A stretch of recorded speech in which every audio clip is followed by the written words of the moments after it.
بسم اللہ الرحمن الرحیم۔ اسلامی تاریخ میں کئی ایسے جان باز اور بہادر سپاہی گزرے ہیں جنہوں نے اپنی شجاعت، دلیری اور اصرار سے اسلامی فوجوں کو فتح سے ہمکنار کیا۔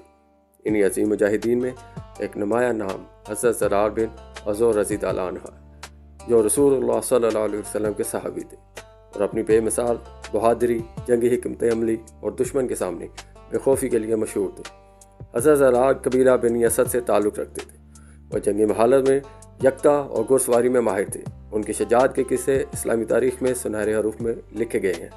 حضرت زرار رضی اللہ عنہ کو میدان جنگ میں ننگی تلوار اور سیاہ لباس میں دشمنوں کے سامنے آ جانا بہت پسند تھا، تاکہ وہ اپنی شناخت چھپا کر صرف اللہ کی رضا کے لیے لڑ سکے۔ انہوں نے کئی مشہور جنگوں میں حصہ لیا، جن میں جنگ یمامہ، جنگ قادسیہ اور شام و عراق کی فتوحات شامل ہیں۔ خاص طور پر جنگ یمامہ میں ان کی بہادری اور قربانیوں کا ذکر کثرت سے ملتا ہے۔ اس جنگ میں جب مسلمہ کذاب کے خلاف نمد آزما تھے تو زرار نے غیر معمولی دلیری کا مظاہرہ کرتے ہوئے دشمن کے دل میں خوف بٹھا دیا۔ انہوں نے کئی دشمن سپاہیوں کو اکیلے ہی موت کے گھاٹ اتارا۔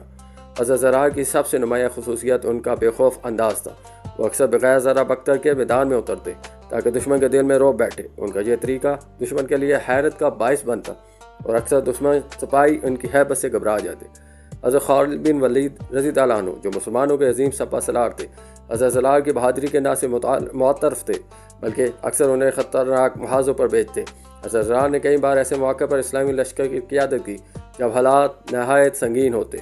ایک مرتبہ حضرت زرار کو دشمن نے قید کر لیا، لیکن انہوں نے قید میں بھی ہمت نہ ہاری۔ انہوں نے قید خانے سے فرار ہو کر دوبارہ اسلامی لشکر سے آ ملنے کا حیرت انگیز کارنامہ انجام دیا۔ یہ واقعہ ان کی حاضر دماغی اور بہادری کی روشن مثال ہے۔ حضرت زرار کی بہادری کا اندازہ اس بات سے بھی لگایا جا سکتا ہے کہ وہ کئی بار دشمن کے لشکر میں اکیلے گھس جاتے اور خوفناک جنگ لڑتے۔ ان کا مقصد صرف اور صرف اسلام کی سربلندی اور اللہ کی رضا کا حصول تھا۔ وہ دنیاوی مال و دولت کے خواہاں نہ تھے، ان کی نگاہ صرف جہاد فی سبیل اللہ پر تھی۔ حضرت زرار نہ صرف ایک بہترین سپاہی تھے بلکہ اعلیٰ اخلاق کے بھی مالک تھے۔ ان کی شخصیت میں عجز، انکساری اور دین سے سچی محبت جھلکتی تھی۔ ان کی زندگی ہمیں سکھاتی ہے کہ ایک سچا مسلمان دشمن کے سامنے ڈٹ جانے والا، باعمل اور مخلص ہونا چاہیے۔ ان کی شہادت کا واقعہ مختلف روایات میں بیان ہوا ہے۔ بعض مورخین کے مطابق وہ شام کی فتوحات کے دوران شہید ہوئے، جبکہ کچھ کے نزدیک وہ طاعون امواس میں وفات پا گئے۔